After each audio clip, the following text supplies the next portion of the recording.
isiltasune entzuten da honetan, isiltasune proiektu aurrera badoi ez da gehiago entzungo, ez?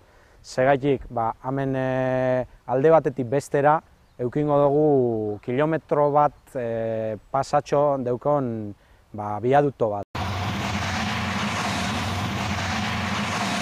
En toda esa obra va a haber que consumir mucha energía, que va a suponer emitir tanto CO2 como el que supuestamente se ahorraría por los coches y camiones que el TAF va a eliminar de las carreteras en 100 años.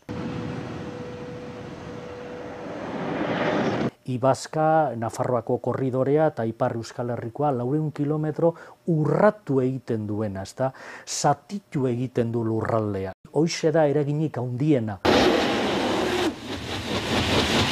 Optar por gastar en tren de alta velocidad significa ahorrar en sanidad, ahorrar en educación, en vivienda. Nosotros desde el Kartzen hicimos el cálculo con 9.000 millones de euros, o sea, todavía más bajo que los 10.000 que se plantean ahora, y nos daba que con ese dinero se podrían construir 99.530 viviendas.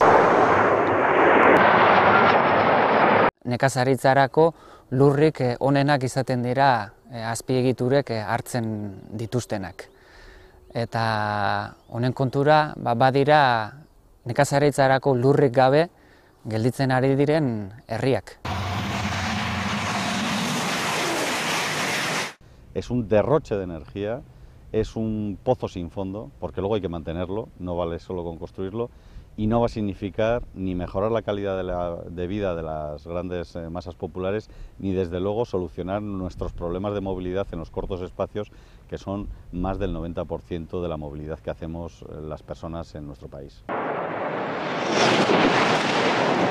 Lehengo zarrak, segiran, lehengo zarrak juten zinen, estazioa itxasondo sartuta, lehortan sartuta, bateatzen zinen ikastietan, orduan zaten zen, baina honekin ez. Hau da, aberatxatzeko, hauntintzeko, dijoan lantegi bat. Guk udaletxiak herritarrei galdetu bestek ez dut zagoin. Eskubide hori bezete daukiko bez.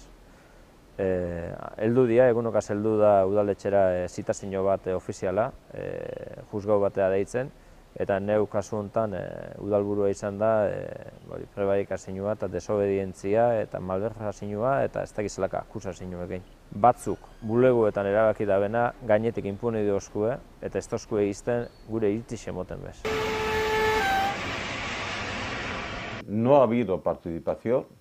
Desde finales de los 80 el gobierno vasco lo tenía muy claro. Yo he participado en numerosos debates, pero siempre he tenido la sensación de que aquello no valía para nada, que ellos tenían la decisión tomada.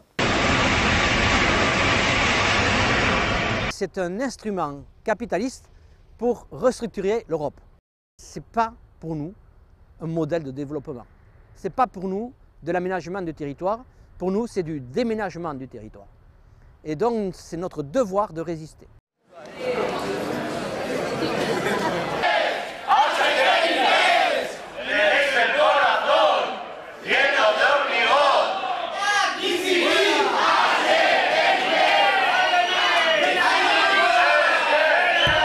La lucha contra el TAF es una lucha contra el resto de infraestructuras, contra los megapuertos, los aeropuertos, las autopistas, todas las redes de comunicación transeuropeas. Es una lucha contra el mundo de los dirigentes, contra una clase. Por lo tanto, hay que reconocer que es una lucha de clases. Argi daukagu, guk indar guztiak bilduko ditugula, proiektua geldiarazteko, eta behingoz eztabaida ireki dadin, benetan garraioaren inguruan dagoen arazoa konpontzeko eta horregatarako giza eta eztabaida sozial bat zabaltzeko.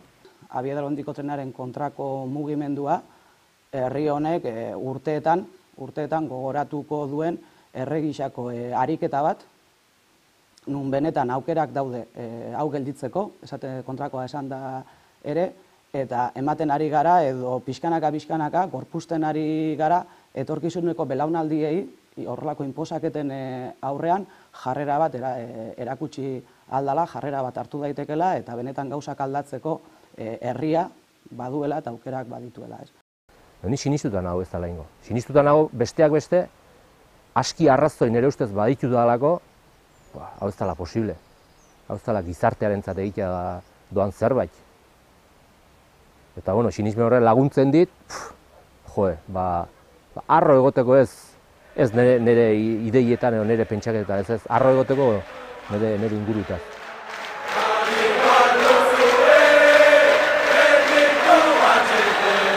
Thank you.